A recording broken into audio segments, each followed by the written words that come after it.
पूजनीय संत समाज देवी और देवता सुने समझे विचार करे और अपना कल्याण करे। नमो नमो गुरुदेव जो साधु स्वरूपी देव, आदि अंत गुण काल के जाननिहारो भेव। साहे बंदगी साहे बंदगी साहे बंदगी। जिस समय पांचों पांडवा हिमालय के पहाड़ी में जा कर के अगल गए, उस समय राजा परीक्षित राजा बने। अभिमन्यु के मरने के बाद अभिमन्यु के पुत्र राजा परीक्षित जब कुछ दिन राज कर लिए तो एक दिन कलयुग जो है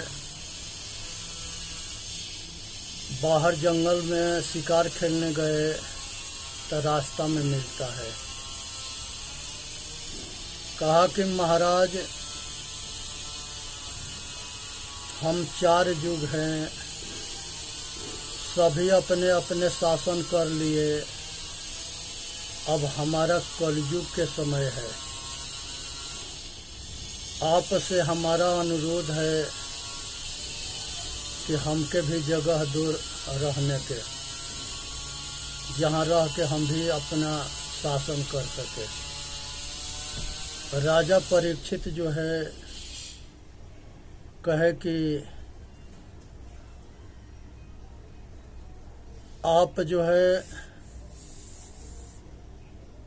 जहाँ कटैया घर है, जहाँ पशु के हिंसा घर, जहाँ पर हिंसा होता है, पशु काटे जाते हैं, आदमी काटे जाते हैं, वहाँ कटैया घर के पास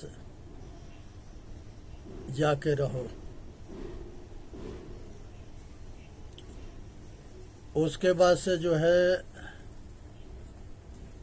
दूसरा जगह कहा कि एक कलयुग कहा था कि जहाँ हिंसा होता है वहाँ हमको रहने की जगह दो। राजा परीक्षित कहे कि हमारे यहाँ कोई हिंसा नहीं होता है। कहा कि आप आज्ञा दो ना, हम जगह बना लेंगे। तो एक तो हिंसा वाला जगह पर वो रहने के लिए तैयार हो गया, जगह मिला। दूसरा जहाँ वेश्यालय है वहाँ पर दूसरा जो है जगह मांगा। ये बताए कि हमारे यहाँ वेश्यालय ना है। कहे कि आप रहने की जगह तो दो। तीसरा शराब घर, जहाँ पर शराबी रहते हैं, पीते हैं, जीतते हैं, तो इस शराब घर में भी एक जगह मिला। चौथा जुआ घर है, जहाँ पर जुआ खेले जाते हैं, हारे जीते जाते हैं। तो जो है चौथा जगह जो है कहा कि महाराज एक जगह और कहीं दे दो जगह जहाँ सब हम रह सके। लास्ट में जो है सोना के कह दिए। जब सोना के कहे तो राजा के सिर के ऊपर मुकुट जो है सोना के था, और राजा के बुद्धि जो है भ्रमित होता है। और श्रृंगी ऋषि जो है एक ऋषि कुमार होते हैं, उन्हीं के पिता जो है तप कर रहे थे। राजा परीक्षित जो है घूमते हुए वहाँ पहुँच जाते हैं। जब वहाँ पहुँचते हैं तो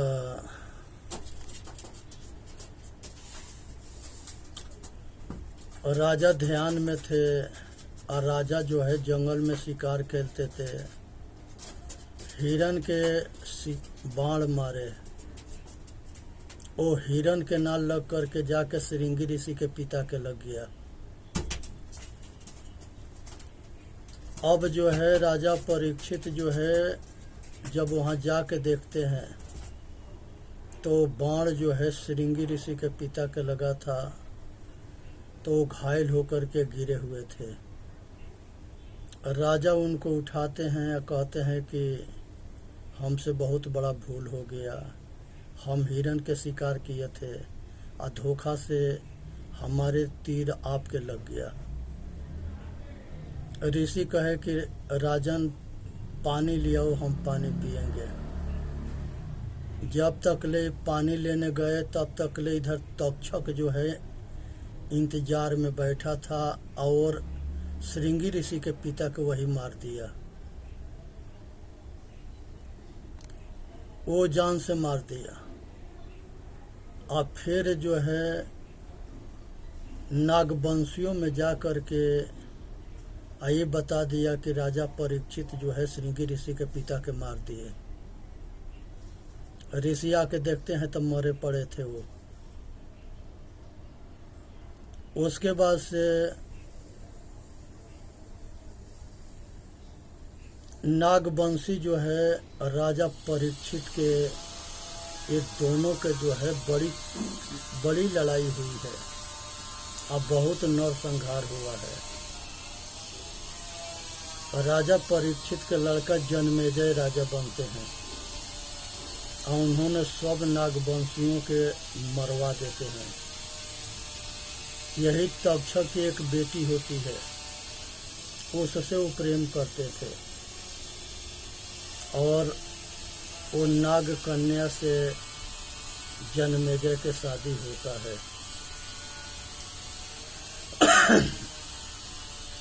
ये कहानी से ये समझ लेना चाहिए कि संसार के अंदर नागवंशी सब जगह मिलेंगे। मेघनाथ के पत्नी सुलोचना जो है वो नागवंशी थी।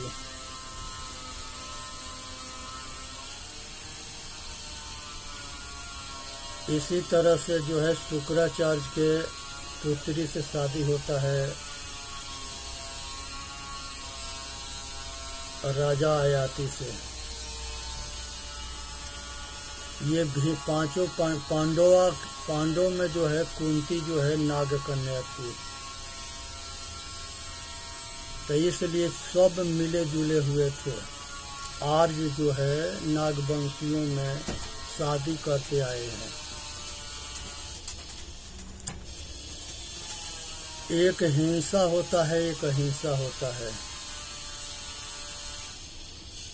किसी के तन से, मन से, वचन से, कर्म से अगर कोई किसी के दुख देता है उसका नाम हिंसा है।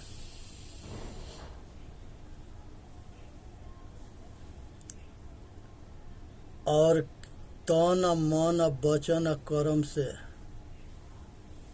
किसी के सुख देना, रक्षा करना, ये अहिंसा है। अहिंसा के मतलब है कि सबके दुख दर्द के समझना और अपना कल्याण करना, दूसरे के कल्याण करना, ये अहिंसा है। तन से, मन से, वचन से, कर्म से सबके दुख देना, इसका नाम हिंसा है। तो ये हिंसा और अहिंसा के पालन करो, अहिंसा के त्याग करो। इसी तरह से संसार में वेश्यालय के बाजार लगा हुआ है। उस बाजार में जितने व्यभिचारी है सब पहुंचते हैं और देह व्यापार करते हैं। कुछ जो है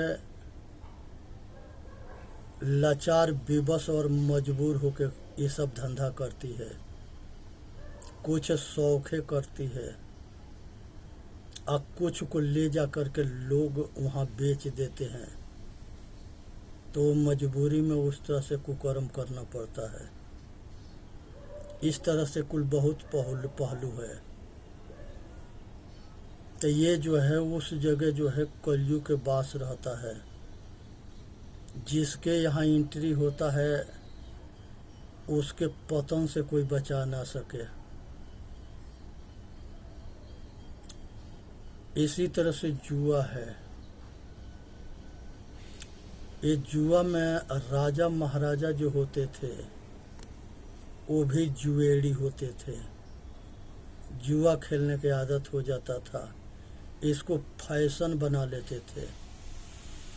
आज यही कारण है कि धृतराष्ट्र जो है,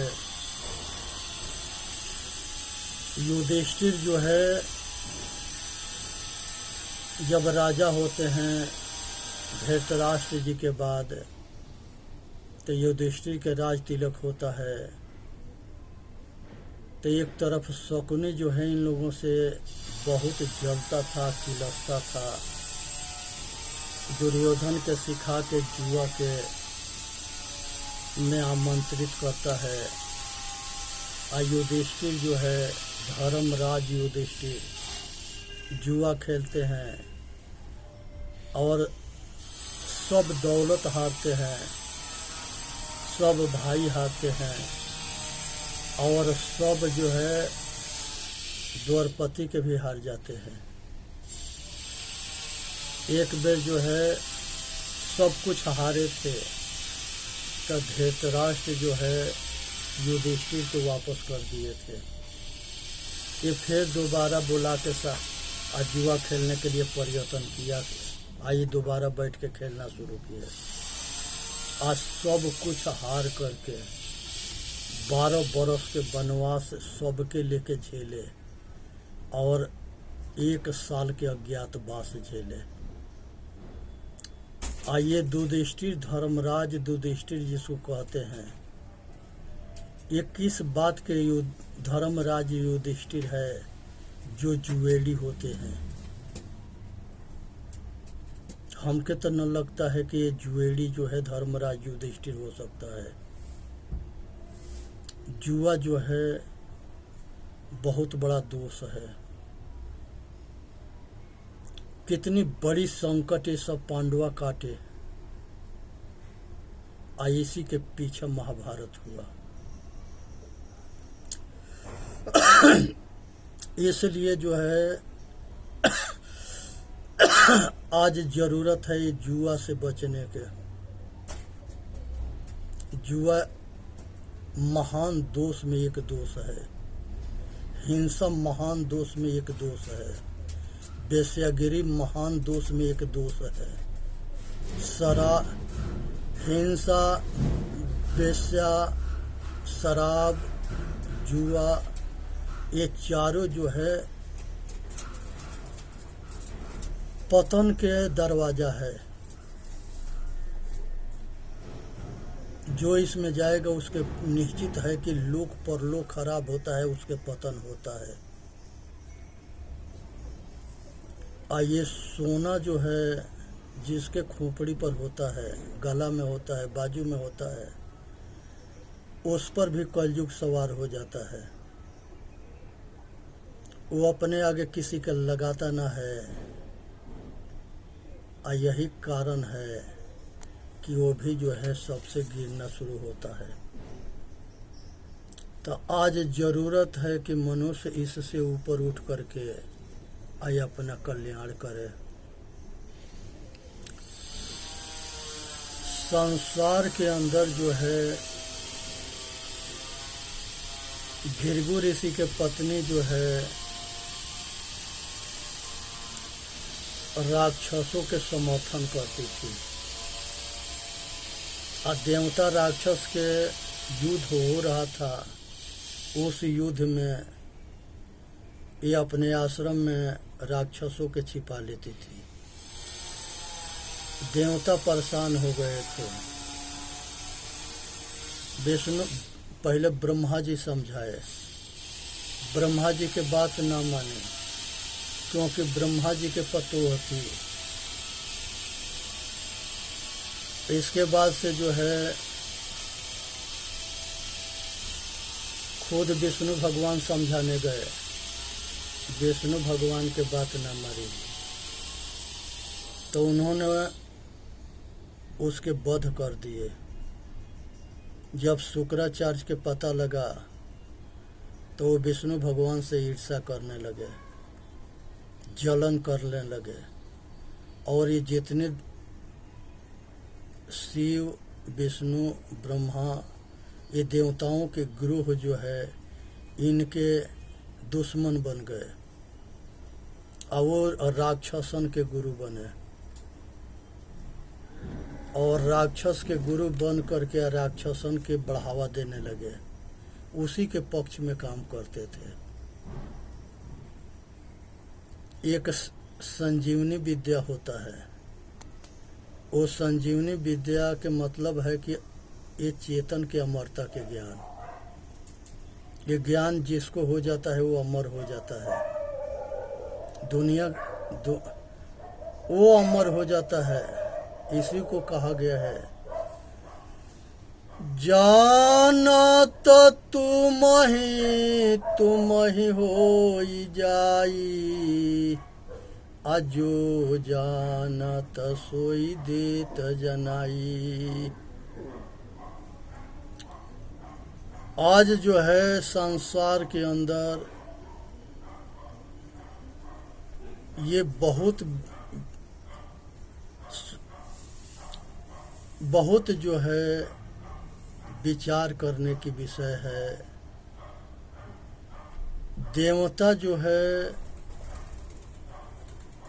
और राक्षस के युद्ध पहले होता था, आज हो रहा है, आगे होता रहेगा। आज जो है जितने राक्षस बताए गए हैं वो सब राक्षस जो है शिव भक्त होते थे, और शिव जी के अब ब्रह्मा के तप करते थे, अब वरदान पाके, और शक्तिशाली होते थे, पुरुषार्थी होते थे, और अपने बल बुद्धि से शासन भी करते थे। तो यहाँ दो दल बन गया, आसुरी सेना के और दैवी सेना के दो जो है सेना बन गया। ये दोनों सेना के संग्राम हर मनुष्य के हृदय में होता है। एक रामा दल है और एक रावण दल है। तो जितने सतोगुण है ये रामा दल है, और जितना तमोगुण है ये सब जो है रावण दल है। ये दोनों के संघर्ष होता है, लड़ाई होती है। संसार के अगर मनुष्य अपना कल्याण करता है सतोगुण के अपना के, तो उसके जो है विजय होता है और वो अपना कल्याण करता है। लेकिन जहाँ दुर्गुण के अगर विजय होता है तो वो वहाँ पर उसके लोक परलोक खराब होता है, और वो पशु पक्षी कीड़ा मकोड़ा 84 के चक्कर में जाता है। इसलिए आज ज़रूरत है कि सब घट घट में रमने वाला जो राम है उसको जानने के। जब हम अपने आप के ना जानेंगे तो हम परमात्मा को नहीं जान सकते। परमात्मा सबके हृदय में निवास करता है, परमात्मा कहीं बाहर ना है। कुछ जो है लोग मूर्ख बनाए, ये पृथ्वी है, ये जड़ है, लेकिन पृथ्वी के एक देवी बना करके और उसके पूजा करके और धंधा बना करके और दुनिया के मूर्ख बनाने वाला काम ये सब गद्दार किए। इसी तरह से जल है, जल के भी देवी के रूप बना करके और उसके भी पूजा करके और उससे भी भीख मांग करके और उससे भी जो है लोग के मूर्ख बनाए सब। जल के पृथ्वी के सारे सुख के मनुष्य उपयोग करता है, लेकिन पृथ्वी जड़ है, उसके पास ज्ञान न है। इसी तरह से जल जो है वो जड़ है, उसके पास ज्ञान न है। इसी तरह से जो है अग्नि है, उसके पास ज्ञान न है। इसी तरह से वायु है, वो वायु के भी ज्ञान न है। तो अग्नि देव के पूजा करके या भीख मांगना, रोना गाना, ये सब मूर्ख बनना है या बनाना है। ये अग्नि देव के पास ज्ञान न है। ये सबको देव बना दिए, आज सबके आगे भीख मांगने लगे। अब पूरा वेद इसी से भरा है। हमारे पूर्वज ये पंच महाभूत के पूजा इसलिए करते थे कि ये शरीर के रचना, ये पचे भौतिक, ये पांचों तत्वों से हुआ है। शीत जल पावक गगन समीरा, अपंच रचित यह यधम शरीरा। सूरज के पूजा करते हैं, उसे भीख मांगते हैं, रोते हैं, गाते हैं। और सूरज जड़ है, उसके पास ज्ञान ना है, आग के गोला है। और वो किसी के जब टेम्परेचर ज़्यादा होता है तो कौन जल मरता है, उसके पास ज्ञान ना है कि किसको कौन जलता है, अच्छा है कि बुरा है। सबको एक तरह से जलाता है। इसी तरह से भूकंप आता है तो सब एक तरह से पृथ्वी मारती है, भूकंप मारता है। जलवामय होता है तो सबको एक तरह से मारता है। आग लगता है तो सबको जला देता है। इसी तरह से जो है तूफान आता है तो वो सबको मार डालता है। इसी तरह से सूरज के गर्माहट सबको मार डालता है। ये चांद के आकाश में कोई देवी देवता ना है। संसार के सब जो है आकाश में जा कर के चंद्रलोक पर चले गए, वहाँ कोई चंद्रमा राजा ना है। वो जड़ है, पृथ्वी के टुकड़ा है, पृथ्वी के ग्रह उपग्रह है, पृथ्वी के परिक्रमा करता है। लेकिन यहाँ जो है उसके किताब पोथा पोथी बना करके लोग के मूर्ख बना दिए सब।